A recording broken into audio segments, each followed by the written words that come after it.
जय हिंद प्यारे साथियों, आप लोग इस कुमकुम सीरीज के साथ जुड़ चुके हैं। प्यारे साथियों, हम बात कर रहे थे बीपीएससी टीयर 3 के एग्जाम के बारे में, जो 6 to 8 स्पेशली मैथ और साइंस के लिए और 1 to 5 जो साइंस के लिए चल रहा है। तो हमने उसमें जो 2D और 3D टॉपिक था, हमने उसको कवर कर लिया प्यारे साथियों, क्योंकि पिछली बार देखा गया यहाँ से 8 प्रश्न बने थे इन दोनों टॉपिकों को लेकर। 2D से 5 से 6 प्रश्न देखने को मिले थे, जबकि 3D से 2 से 3 प्रश्न देखने को मिले थे, यानी कि लगभग 8 से 9 प्रश्न देखने को मिले थे। लेकिन उम्मीद की जा सकती है 6 to 8 में प्यारे साथियों इस बार भी हमें कम से कम 6 प्रश्न देखने को मिलेंगे, जबकि 1 to 5 में 2 प्रश्न देखने को मिलने वाले हैं। अब अगला टॉपिक जो हम लेते हैं निर्देशांक ज्यामिति। अच्छा, निर्देशांक ज्यामिति ही अब हम आज पढ़ना क्यों प्रारंभ करेंगे, इसकी मुख्य वजह क्या रही प्यारे साथियों। 6 to 8 एग्जाम ही हम देखेंगे पिछली बार मैथ और साइंस पोर्शन को ही, और जबकि 1 to 5 में देखें तो यहाँ से 1 प्रश्न देखने को मिला, जबकि 6 to 8 में देखेंगे प्यारे साथियों तो 6 प्रश्न देखने को मिले हैं यहाँ से। तो जैसा कि आप जानते हैं, अगर 6 प्रश्न वहाँ से देखने को मिले हैं, इसकी वजह भी ये रही कि आपको प्यारे साथियों 6 to 8 में जो पढ़ाना होगा ऐसे ही टॉपिक आपको पढ़ाने भी पड़ेंगे। इस वजह से यहाँ से प्रश्न ज़्यादा देखने को मिलते हैं, और एनसीईआरटी बेस है तो एनसीईआरटी से ज़्यादा प्रश्न आते हैं। तो निश्चित ही प्यारे साथियों इस बार भी उम्मीद की जा सकती है ऐसे ही कुछ अगर बनता है, पैटर्न ऐसे ही चलता है, पैटर्न में कोई चेंजेस हुआ नहीं है, क्योंकि आपको पढ़ाना भी यही है। तो यहाँ से भी इस बार उम्मीद की जा सकती है कि कम से कम 4 प्रश्न तो देखने को मिलेंगे ही। और यहाँ पे दिक्कत इस बात की होती है कि फार्मूला होता है तो फार्मूला लोगों को याद नहीं होता, फार्मूले पर यहाँ बेस होते हैं प्रश्न सारे, आपको फार्मूला याद करना होगा। और उम्मीद की जा सकती है चार प्रश्न यहाँ से देखने को मिलेंगे, ज़्यादा फार्मूला नहीं, 7 से 8 फार्मूला ही आपको याद करना होता है। तो इसमें बहुत ये नहीं है कि बहुत सारे फार्मूलों को याद करना होगा इस वजह से। तो प्यारे साथियों टाइम तो हमारे पास लिमिटेड है ही, जानते हैं प्यारे साथियों बहुत ही कम टाइम बचा हुआ है। 15 से एग्ज़ाम, 15-16 को एग्ज़ाम है, 15 को ही आपका एग्ज़ाम पड़ता है। तो प्यारे साथियों और इसी को टारगेट रखते हुए हमारे पास 12 से 13 दिन बचते हैं। तो इस 12-13 दिनों में हम बेसिक से एकदम प्रैक्टिस करते हुए महत्वपूर्ण प्रश्नों को जिसमें देखेंगे प्यारे साथियों कम से कम 2 प्रश्न पूछे गए हैं, और जिस टॉपिक से उस टॉपिक को हम निश्चित ही कवर कर लेंगे। तो 2D 3D के बाद जो सबसे ज़्यादा पूछा जाने वाला टॉपिक था निर्देशांक ज्यामिति, तो हम इस टॉपिक को ही इसमें कवर करेंगे। हाँ, एक दिन में 2 वीडियो, कभी कभी एक ही वीडियो, तो लगभग 15 से 20 क्लासेस होंगी पेपर तक आपके, वहाँ पर कवर कर लिया जाएगा। 15 से 20 क्लासेस और होने वाली हैं। अभी तो हमारी क्लासेस 7 से 8 क्लासेस हो चुकी हैं, 15-20 क्लासेस और होगी। तो उम्मीद की जा सकती है जो हमारा पिछले पेपर के अकॉर्डिंग देखें तो 6 to 8 में जो मैथ पोर्शन होगा उस हिसाब से हम प्यारे साथियों कम से कम 15 से 16 प्रश्न इन्हीं 20 से 25 क्लासेस में, 20-22 क्लासेस में कवर कर चुके होंगे, 20 प्रश्न तक कवर कर चुके होंगे। तो 20 प्रश्न बहुत ही मायने रखता है, और बेसिक से लेकर चल रहे हैं, इस वजह से थोड़ा टाइम भी लगता है। तो आज का हमारा जो टॉपिक है प्यारे साथियों, हम चर्चा करने वाले हैं निर्देशांक ज्यामिति की। निर्देशांक ज्यामिति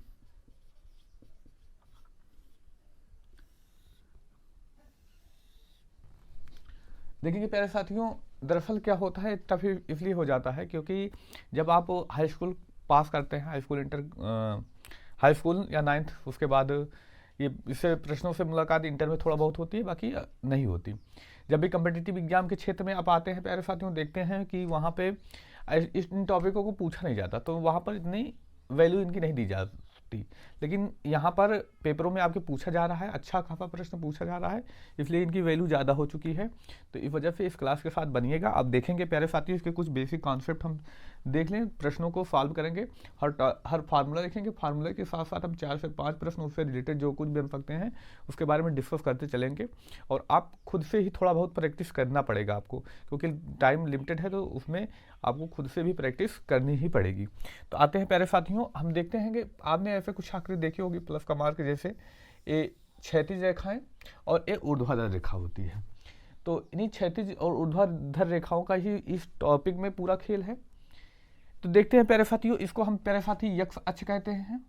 क्या कह देते हैं? यक्ष अक्ष कह देते हैं। इसी को हम प्यारे साथियों भुज कह देते हैं। यक्ष अक्ष कह देंगे प्यारे साथियों, इसी को भुज कह देंगे। और इसे प्यारे साथियों हम वाई अक्ष कहते हैं, वाई अक्ष। इसी को हम प्यारे साथी कोटि भी कह देते हैं। क्या कह देते हैं? कोटि भी कह देते हैं। आप समझ चुके होंगे जो भुज होता है, और ये जहां पर रेखाएं मिलती हैं इसको मूल बिंदु कहते हैं। इसको क्या कहते हैं प्यारे साथियों?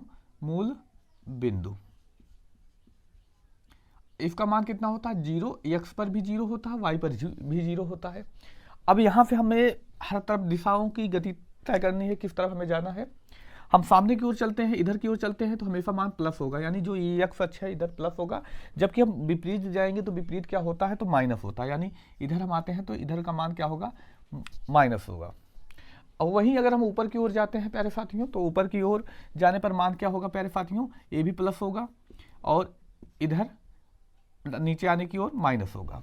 तो हमेशा जब भी लिखा जाता है पहले भुज लिखा जाता है, यानी हम मान पहले x अक्ष का मान लिखा जाता है, फिर y अक्ष का मान लिखा जाता है। तो हम हमेशा देखेंगे इसमें मार्क से रिलेटेड पहले कौन सा, इधर क्या मार्क है, पहले हम इस भुजा के बाद लिखेंगे, यहाँ पर प्लस, ऊपर भी जाएंगे तो क्या होगा, प्लस। अब इधर आएंगे तो हम पहले देखेंगे x अक्ष पे क्या है, माइनस, उसके बाद क्या दे रखा है प्यारे साथियों, प्लस दे रखा है। क्या दे रखा है, माइनस, उसके बाद प्लस दे रखा है। अब वहीं अगर नीचे की ओर जाते हैं तो देखेंगे पहले हमें x अक्ष को ही लेना है, x अक्ष पर क्या दे रखा है, माइनस, और y अक्ष पर भी दे रखा है क्या प्यारे साथियों, माइनस दे रखा है। अब इधर आएंगे हम प्यारे साथियों, पहले लिया जाएगा कौन सा अक्ष, तो x अक्ष, तो x अक्ष दे रखा है क्या, प्लस, और y अक्ष पे कितना दे रखा है, माइनस। तो यही होता है प्यारे साथियों, यहाँ पर जो मूल बिंदु है, मूल बिंदु से हम देखेंगे प्यारे साथियों, जो ये हमारा खेल ही प्लस माइनस का है, प्लस माइनस आपको समझना ही पड़ेगा।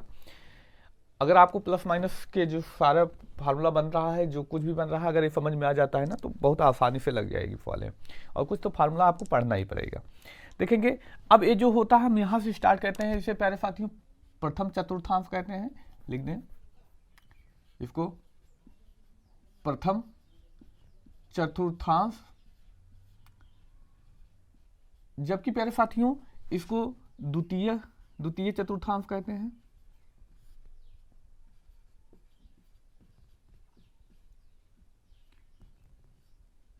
जबकि इसे प्यारे साथियों तृतीय चतुर्थांश कहते हैं।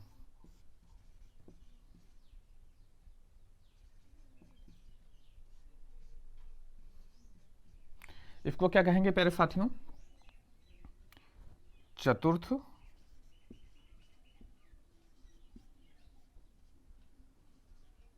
चतुर्थांश।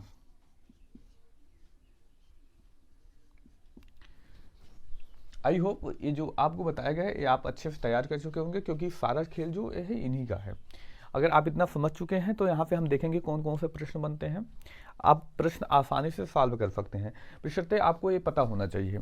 एक बार आप पुनः देख सकते हैं, इसको x अक्ष, इसी को भुज कहते हैं प्यारे साथियों, ऊपर जो होता है y अक्ष, तो इसको हम प्यारे साथियों कोड कर देते हैं, इधर प्लस होता है, इधर प्लस होता है, इधर माइनस, इधर माइनस। अब पहले हम x अक्ष लिखेंगे तो पहले x कामा y होता है, तो x के मार्क जो दिए रहेंगे। अच्छा, यहाँ से प्रश्न क्या बनेगा इसको पढ़ने के लिए, जैसे कभी कभी प्रश्न देखा गया है प्यारे साथियों, 1 to 5 में देखा गया है, अधिकतर यूपी बोर्ड में जो टीचर का एग्जाम हुआ, यूपी टेट हुआ, वहाँ से ऐसे प्रश्न देखने को मिले हैं, जबकि बिहार टेट में ऐसे प्रश्न देखने को नहीं मिले हैं। हालांकि इससे रिलेटेड प्रश्न देखने को मिले हैं, इससे आगे हम जब पढ़ेंगे तो वहाँ पर देखने को मिले हैं। पूछा क्या गया था प्यारे साथियों, जैसे ऐसे बिंदु दे रहा है -3,4 किस चतुर्थांश में स्थित है। अब ये आपको समझना पड़ेगा। देखेंगे पहला चिन्ह क्या दे रखा है, माइनस, दूसरा क्या दे रखा है, प्लस। माइनस और प्लस किस में होता है, देखेंगे माइनस और प्लस द्वितीय चतुर्थांश में होता है। ऐसे भी प्रश्न देखने को मिले हैं, -4 3, -4 और 3, यानी माइनस होना चाहिए और उसके बाद पहले माइनस उसके बाद प्लस, जैसे इसमें है द्वितीय। अब माइनस माइनस दोनों दे देगा तो दोनों माइनस किस में होते हैं, तो प्यारे साथियों तृतीय में होते हैं। पहला प्लस हो दूसरा माइनस हो तो चतुर्थांश में। ऐसे प्रश्न देखने को मिले हैं कि पूछा जाता है, ऐसे दे दिया जाएगा, निम्नलिखित में दिए गए बिंदु को, दिए गए चतुर्थांश किस बिंदु को निरूपित करते हैं, किस चतुर्थांश में निरूपित करते हैं। तो प्रथम द्वितीय तृतीय आपको एक चिन्ह पता होना चाहिए, तभी आप इसको सॉल्व कर सकते हैं। तो आई होप ये जो आपको बताया गया इतना आप समझ चुके होंगे। अब आते हैं आगे, हम प्यारे साथियों आगे आते हैं, इससे रिलेटेड जो आपको याद करना है।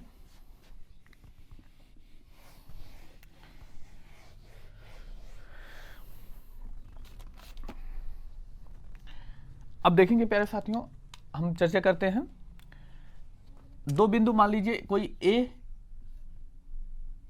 x1 कामा y1 दिया गया, दूसरा दिया गया b कुछ दूर पर x2 y2। अब पूछ लिया जाए कि मध्य दूरी कितनी है।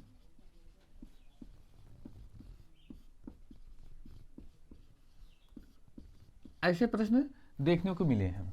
ये फार्मूला ही है, आपको याद रखिएगा प्यारे साथियों। पिछली बार इससे फार्मूले से एक प्रश्न 6 to 8 में देखने को मिला, हालांकि 9th में इससे प्रश्न देखने को माफ कीजिएगा 1 to 5 में नहीं मिला। 6 to 8 में इस फार्मूले से एक प्रश्न देखने को मिला है। तो आशा की जाती है कि जैसे प्रीवियस ईयर पेपर रहा वैसे ही प्रश्न आएंगे, क्योंकि प्यारे साथियों आप उसी एग्जाम दे रहा है, लगभग 2 महीने बाद ही एग्जाम हो रहा है, तो फिर उस पर कोई बहुत चेंजेस नहीं आने वाला है। तो अब देखेंगे इनके मध्य दूरी, यानी ए और बी के मध्य दूरी, मध्य दूरी फार्मूला क्या बन जाएगा देखेंगे। चाहे तो x2 माइनस x1 का होल स्क्वायर प्लस रूट में y2 माइनस y1 का होल स्क्वायर, ये हमारा फार्मूला हो जाता है। तो यानी अगर पूछ लिया जाए दो बिंदुओं के बीच या दो बिंदुओं के मध्य की दूरी कितनी है, तो आप इसी फार्मूले का उपयोग करके इसको सॉल्व करेंगे प्यारे साथियों। तो फार्मूला आप नोट कर सकते हैं। अब इससे रिलेटेड कौन कौन से कुछ महत्वपूर्ण प्रश्न उनके बारे में हम डिस्कस कर लें, उनके प्रश्नों के बारे में डिस्कस कर लें प्यारे साथियों। देखते हैं, देखिए हमारे पास संसाधन सीमित हैं, तो प्रश्न आपको यहाँ पर देखने के मिलेंगे यहाँ पर प्यारे साथियों। उसके बाद जो आपको यहाँ प्रश्न दिखेंगे वीडियो एडिटिंग के बाद दिखेगा। आगे हम बात करते हैं जो पहले प्रश्न है इससे रिलेटेड 4,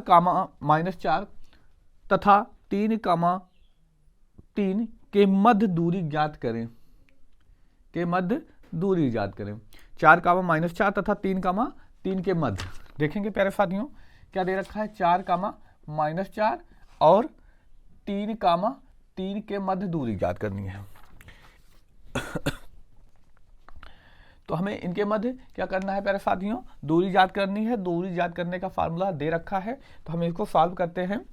एक इसका मान हो जाएगा x1 का मान हो जाएगा, ये y1 का मान हो जाएगा, ये x2 का मान, ये y2 को मान हो जाएगा। इसको हम सॉल्व करें, देखेंगे x2 की वैल्यू कितना दे रखी है 3, माइनस x1 का मान दे रखा है 4 स्क्वायर, प्लस y2 का मान कितना दे रखा है 3, माइनस y1 का मान -4 दे रखा है, तो हम -4 लिखेंगे। सॉल्व करेंगे, 3 घटाएंगे तो कितना आ जाएगा -1 स्क्वायर प्लस 3, और ये माइनस माइनस कितना हो जाएगा +4 स्क्वायर। 1 का स्क्वायर चाहे माइनस में हो चाहे प्लस में हो, हमेशा प्लस में आता है, देख सकते हैं। जैसे -1 गुणे -1 माइनस प्लस 1 ही करना 1 हो जाएगा, तो 1 हो जाएगा प्लस 4, 3, 7 स्क्वायर, 1 + 7 का स्क्वायर 49, ऐड करेंगे कितना हो जाएगा 50, यानी इसको हम ऐसे लिख सकते हैं 25 गुणे √2, 25 5 का स्क्वायर 2 हो जाएगा, यानी कितना हो जाएगा 5 √2 आ जाएगा आंसर। तो इस प्रश्न को ऐसे सॉल्व किया जा सकता है। बहुत ही आसान प्रश्न, पिछली बार इस फार्मूले से एक प्रश्न आपको देखने को मिले हैं। इंपॉर्टेंट है प्यारे साथियों।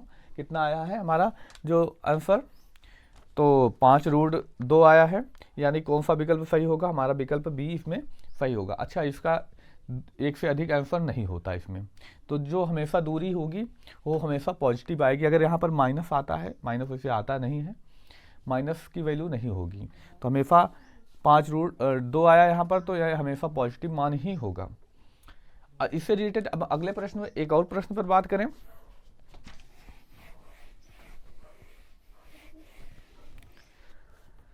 अगला प्रश्न हमारा जो रहा प्यारे साथियों, एक रेखा ए बी बिंदु ए 2, -3 तथा बिंदु बी 10, y, तब रेखा ए बी की लंबाई 10 इकाई हो तो y का मान याद कीजिए। देखिए यहाँ पर दे रखा है और y का मान पूछा गया है।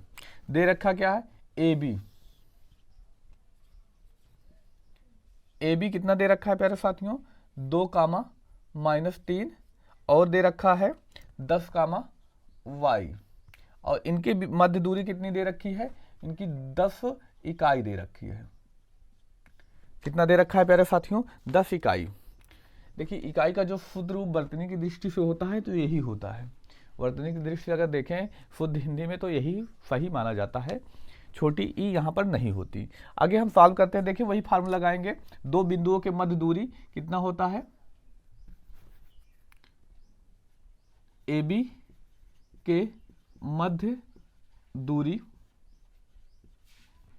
क्या हो जाएगा प्यारे साथियों, x2 minus x1 whole square plus y2 minus y1 whole square. इसको हम सॉल्व करते हैं। x2 का मान कितना दे रखा है प्यारे साथ, ax1 का मान हो जाएगा, a y1 का मान हो जाएगा, x2 का मान हो जाएगा, a y2 का मान हो जाएगा। x2 कितना दे रखा है 10 माइनस x1 का मान कितना दे रखा है प्यारे साथियों, तो 2 स्क्वायर हो जाएगा, प्लस y2 का मान कितना दे रखा है y माइनस y1 का मान दे रखा है -3, माइनस माइनस करेंगे तो कितना हो जाएगा, प्लस हो जाएगा। और ए बी के मध्य दूरी कितना दे रखी है, 10 दे रखा है। पहले साथियों इसको हम सॉल्व करेंगे, 10 में से 2 गए 8 स्क्वायर प्लस y प्लस 3 का होल स्क्वायर हो जाएगा। अब हम यहाँ पर देखेंगे प्यारे साथियों, स्क्वायर है, स्क्वायर हटाने के लिए क्या करना पड़ेगा, हमें दोनों पक्षों का वर्ग करना पड़ेगा। हम दोनों पक्षों का वर्ग करेंगे, वर्ग करने पर 10 का स्क्वायर कितना हो जाएगा प्यारे साथियों 100, जबकि इसका स्क्वायर किया जाएगा तो ये रूट हट जाएगा, तो हम इसे यहाँ पर लिखेंगे 64 प्लस y प्लस रूट 3 का होल स्क्वायर। इधर प्लस 64 इधर आएगा तो प्यारे साथियों माइनस 64 होगा, हम घटा देंगे तो कितना आ जाएगा 36 y प्लस 3। अब देखेंगे रूट है, इधर आएगा तो क्या होगा प्यारे साथियों, अंडर रूट में होगा 36 y प्लस 3। अब देखेंगे प्यारे साथियों जब 36 से बाहर आएगा तो दोनों स्थितियों में बाहर आएगा, चाहे प्लस माइनस 6 हो जाएगा, प्लस माइनस 6 होगा y प्लस 3। अब अगर हम बात करें प्यारे साथियों, अगर हम धनात्मक चिन्ह लेंगे, यहाँ पर चिन्ह लेते हैं तो क्या हो जाएगा 6y प्लस 3, इधर आएगा तो घट जाएगा, यानी कितना आ जाएगा 3 आ जाएगा। y की वैल्यू कितनी आ जाएगी प्यारे साथियों, तो 3 आ जाएगा। जबकि अगर हम ऋणात्मक मान लेते हैं, ऋणात्मक मान लेते हैं तो कितना हो जाएगा -6 y प्लस 3, इधर आएगा तो -3, यानी कितना हो जाएगा -9। अब आते हैं हम अपने इस विकल्प में क्या दे रखा है, यानी y का मान 2 निकल के आया, y की वैल्यू 3 और y की वैल्यू -9। देखेंगे प्यारे साथियों इसमें मात्र विकल्प -9 दे रखा है, तो इसमें हमारा विकल्प सी होगा। लेकिन अगर वहाँ पर अगर 3 भी होता तो हम इसमें क्या लगाते, जैसे मान लीजिए एक विकल्प में कोई में बी मान लीजिए उसमें दे रखता 3, तो हम लगाते हमारा कौन सा विकल्प सही होता, तो उस स्थिति में हमारा एक से अधिक विकल्प ई सही होता है। डी लिख गया है तो लेकिन उसमें हमारा क्या विकल्प सही होता, तो विकल्प ई ही सही होने वाला था। आप समझ चुके, आई होप आप इतना समझ चुके। अगर देखिए अगर -9 दिया होता तो हम -9, एक ही ऑप्शन है तो हम -9 ही लगा देंगे। लेकिन अगर किसी ऑप्शन में 3 दिया रहता तो हमारा विकल्प कौन सा सही होता, एक से अधिक सही होता। ऐसी स्थिति में इसमें 2 आंसर आ जाते हैं। आगे हम बात करते हैं प्यारे साथियों,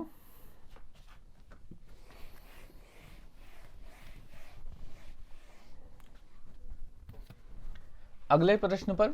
हमारा अगला प्रश्न जो रहा, y अक्ष पर स्थित उस बिंदु का निर्देशांक ज्ञात कीजिए जो बिंदुओं 1, 2 तथा 3, 4 से समदूरस्थ हो।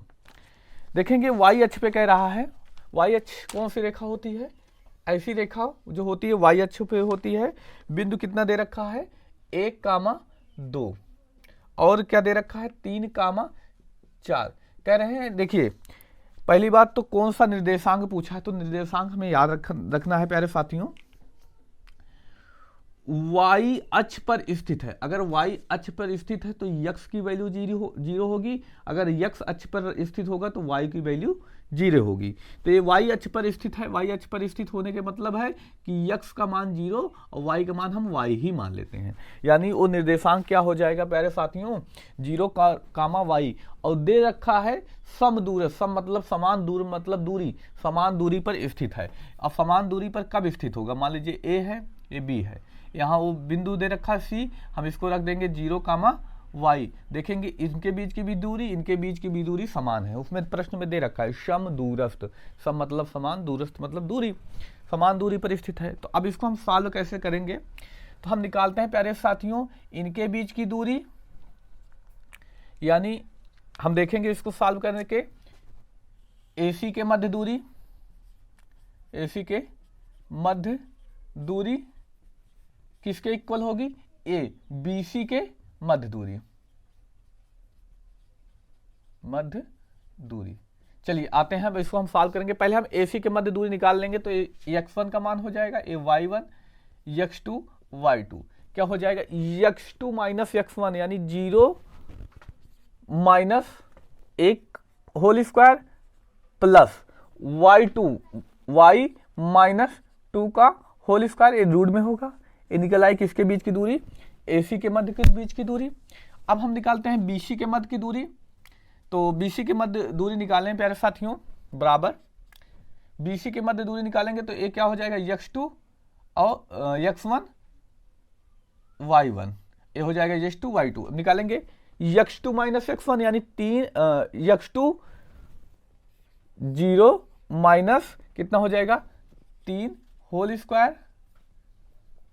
आगे हम सॉल्व करते हैं प्यारे साथियों, क्या हो जाएगा प्लस y2 कितना दे रखा है y माइनस 4 होल स्क्वायर। अब इसको हम सॉल्व करते हैं प्यारे साथियों, देखेंगे प्यारे साथियों दोनों और रूट दे रखा है, तो यानी दोनों पक्षों का हम वर्ग करेंगे तो इससे क्या हो जाएगा प्यारे साथियों, हट जाएगा, तो बचेगा कितना यहाँ पर 0 माइनस 1, यानी कितना आ जाएगा 1 का स्क्वायर प्लस y माइनस 2 का होल स्क्वायर, इतना आ जाएगा। और इसको सॉल्व करेंगे तो कितना बचेगा 3 होल स्क्वायर y माइनस 4 का होल स्क्वायर। अब इसको हम सॉल्व करते हैं प्यारे साथियों, यहां पर सॉल्व करते हैं, देखेंगे 1 की स्क्वायर कितना हो जाएगा प्यारे साथियों, देखेंगे यहां पर वर्ग करेंगे दोनों पक्षों का वर्ग, दोनों पक्षों का वर्ग करेंगे प्यारे साथियों, तो इस स्थिति में क्या होगा स्क्वायर करेंगे, ए रूट हट जाएगा, यहां बचेगा कितना 1 के स्क्वायर 1 प्लस, देखेंगे यहां पर a माइनस बी का फार्मूला लगा, तो क्या होता है a square plus B square minus 2 into A into B बराबर, यहां पर 3 का स्क्वायर कितना हो जाएगा 9 plus a square plus B square minus 2 into A into B हो जाएगा। इसको हम सॉल्व करते हैं, देखेंगे प्लस वाई स्क्वायर इधर आया तो माइनस वाई स्क्वायर इससे कट जाएगा, 1 प्लस 2 का स्क्वायर कितना हो जाएगा 4 माइनस 2 दूनी 4y, इधर 9, 4 के स्क्वायर 16 प्लस 1 कितना हो जाएगा 4 दूनी 8y हो जाएगा, ये कितना हो गया 4 1 5 माइनस 4y बराबर 16 9 25 माइनस 8y। देखेंगे प्यारे साथियों माइनस 8y है, इधर आएगा तो प्लस 8y हो जाएगा, इधर 25, इधर प्लस 5, इधर आएगा तो माइनस 5, ये 8 में से 4 घटाएंगे प्यारे साथियों तो कितना आ जाएगा 4y, घटाएंगे तो यहाँ पर 20 आ जाता है, 4 से कट जाएगा 5, यानी y की वैल्यू कितना आ जाती है 5। तो हमारा निर्देशांक जो था 0 कामा y था, तो यानी क्या हो जाएगा 0 कामा 5, हमारा विकल्प जिसमें 0 कामा 5 दे रखा है, यानी विकल्प सी में दे रखा है, तो हमारा विकल्प कौन सा सही होगा, तो हमारा विकल्प जो होने वाला है प्यारे साथियों सही विकल्प सी होने वाला है। आगे हम बात करते हैं अगले प्रश्न पर प्यारे साथियों,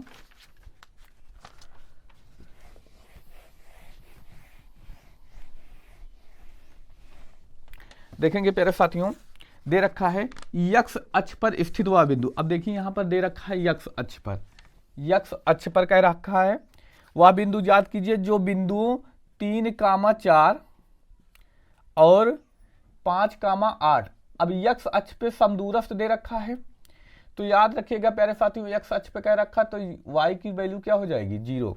तो अब इसको हमें सॉल्व करना है, A B C, A B और सी दे रखा है, तो याद रखिएगा हम क्या करेंगे, ए सी के मध्य दूरी निकालेंगे और बी सी के मध्य दूरी निकालेंगे। तो सेम वैसे ही प्रश्न जो अभी आपको बताया गया, ये आप लोगों के लिए होमवर्क है। आप लोग इसको सॉल्व करके जो आंसर आता है कमेंट करके ज़रूर बताइएगा क्या होगा। बाकी हम मिलते हैं अब अगली क्लास में, इससे और भी जो महत्वपूर्ण प्रश्न बनेंगे उसके बारे में अच्छे से डिस्कस करेंगे। अगर आप लोगों को यह वीडियो पसंद आया तो चैनल को सब्सक्राइब कीजिए, अपने मित्र भाई बहन में शेयर जरूर कीजिए। धन्यवाद। जय हिंद प्यारे साथियों।